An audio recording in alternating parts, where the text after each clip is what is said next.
Okay, so I am here to talk about, I'm Chris Leider. I'm a new faculty member here at BU, so if you ask any questions and I don't know the answer, I'm really fortunate to have faculty right here that just default to them.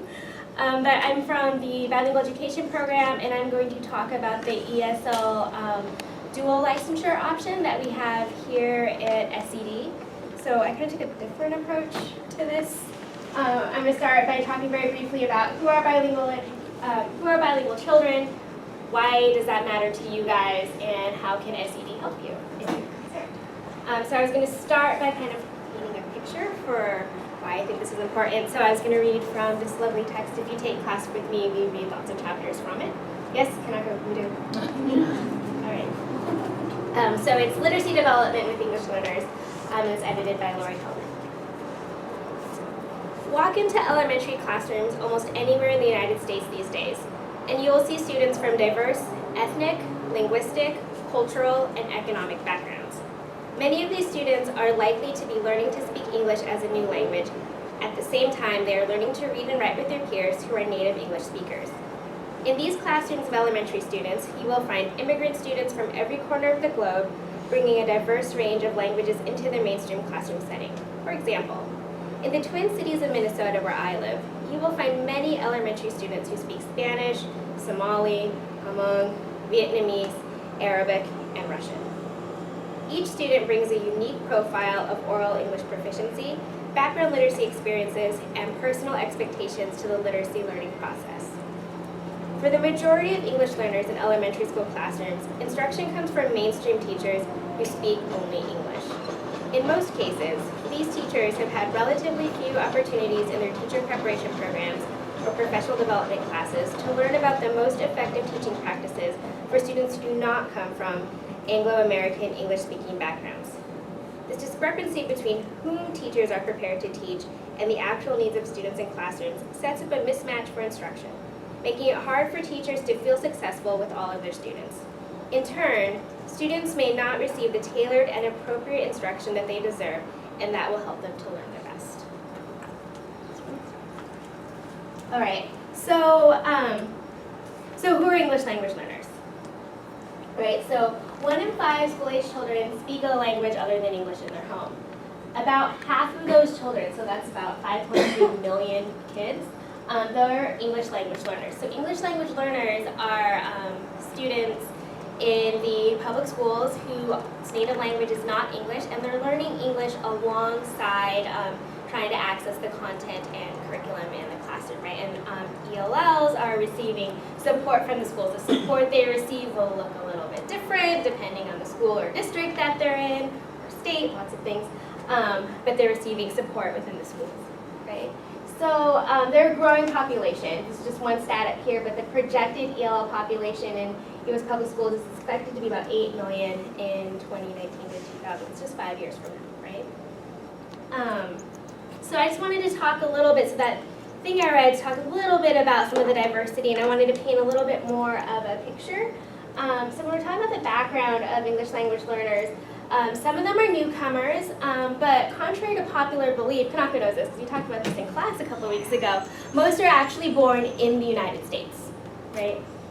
But they're in non-English speaking homes, and a lot of times their first exposure to having to use English all the time comes when they first come to school, right? So within our diverse population of English language learners, for newcomers, so those that aren't born in the U.S. but come to the U.S., they can range from having that formal education experience to not having formal education experience to having some education experience, something happened, and then they haven't been in school again until they come to the U.S. So for example, a student that I worked with, he showed up in a public school in the Boston area in 3rd grade, and he was from Haiti, and he was in kindergarten during the earthquake, and so he didn't go to, after that happened, he hadn't been back in school until he came to school here. So yeah, that interrupted formal education.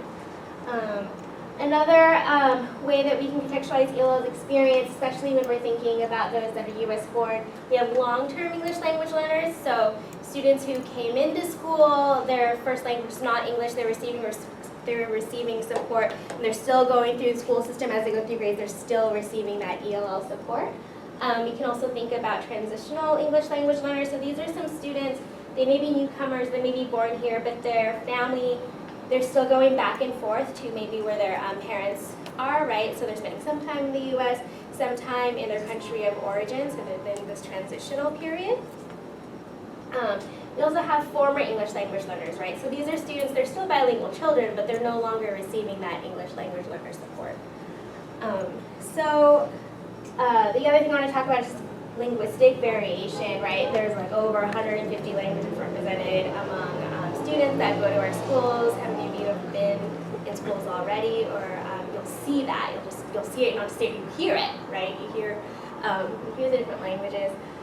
Just to give you an idea, here, right? Spanish is spoken by 77% of ELLs, Chinese by 3.8%, Vietnamese by 2.7%, Nation Creole by 2.1%. So that's just so those are some of the top languages that are represented. And then they vary a lot in their content knowledge that they have, their academic vocabulary, their literacy skills, right? So we think about English language learners. There's not just one way to think about them, but there's this huge diversity. So why am I reading from you? Why am I telling you all these things? What does it matter? For you guys. So, the first is no matter what classroom setting you're in, so as far as I know, Kanako's the only person in her ESL program, but she's not the only person that's going to work with bilingual children, right? You all are, right? Both, whether you're in the mainstream classroom setting, you're doing your specials, whatever it is, you'll have English language learners and formal English language learners who still need language support, right? So, when we're thinking about bilingual kids, so they are charged with learning English and at the same time having to access that content and curriculum that you'll be providing them, right? It's really hard. It's really hard for them. And so, for you, you get your ESL license, not only does that, give you better preparation for working with these students, but like Dr. Leider said, going to give you an edge on the job market. Not that that should be your driving thing, but Boston Public Schools, they currently list ESL as a high need area, right? And there's a teacher shortage for nationally, for teachers with an ESL license, right? So just like, I'm just going to echo what Dr. Leider said, having that ESL license, but having that ESL license in conjunction with, if you're elementary education, English education, social studies education, you are going to be very well prepared to work with your students. It'll complement a lot of the things that we talk about, the methods we talk about, the strategies will really complement all of your other courses, and it'll also give you that extra edge when you do go out on the job market when you leave SED. So what can you do? Well, whether you're elementary or secondary focused, you will take this class. This is part of your card thing, so I just like to point it out because it's a very important class. Where you talk specifically about strategies for working with English language learners in the classroom. Another thing you could do in addition to that is, of course, our dual licensure options. We have two options if you're going to do the dual licensure option. Your dual license would be ESL Pre-K 6 or ESL 512. So the requirements, there's really two components that I was just going to touch on, and then if you're interested, we can talk more one-on-one. But so one is for bilingual education, your ESL courses, which I'll do another slide in a second, but those courses you tend to take your junior and senior year. And then the other piece of that is, of course, your practicum experience, which happens your senior year. So your ESL courses, most students that are doing the ESL licensure, and we have this pathway already inset, I think this is right, but if you're in elementary education, these are the bilingual education courses that you would take. They're methods courses specifically for working with English language learners, and then your practicum courses. So you would take them starting your junior year, and you would also take them your senior year as well. If you're in that secondary track, so English Ed or social studies education, these are the courses. A lot of them overlap. They just have different numbers or names. So that's your course piece, which I'm not going to go in depth about the courses. If you have any questions, we can talk about those. And then the other piece is your ESL practicum. So you would do a half practicum. You do it your spring of your senior year. And is that right? It has to be full now. Oh, Used to. Oh, that's even better. So you do a full practicum. Okay, I can still talk about it. So how does that? Okay. It's with the state used to allow half Okay, practicum. so it's They changed. don't anymore. It has Oh. to be full. Okay. Okay. So this stuff still applies. Right. So you would still do it your senior year. You would be in an ESL classroom, and that's not the same.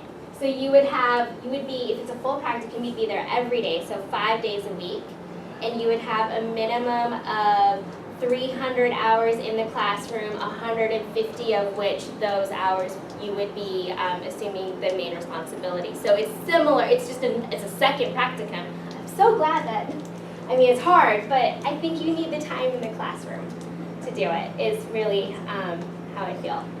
So, I do that.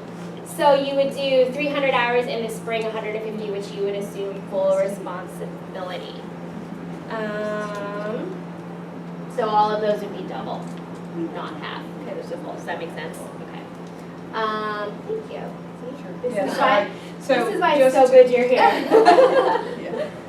Yeah, just to explain, the state recently made a change. Okay. And so we, thought the word was out there, so we probably have some yes, so full. I mean, it makes conceptual sense, right? If Right. you're working with kids that have greater challenges, you need more time, not less Right. time. But they used to allow, both in special ed and ESL, and to do half the amount of time for your second one. But that just really doesn't make sense. So the state eliminated that option. And it is a challenge for those people that are already in the program because they change the rules partway through your programs. But the reality is that it can work in most schedules. We just have to be careful with how we plan it. But it makes conceptual sense that you are there. Like, very much support that. That makes me happy. Which means we have to work that much harder to make it happen. So if you're interested, make sure you talk to your advisor about it, and you can always schedule an appointment with me to talk about the courses. So that's it.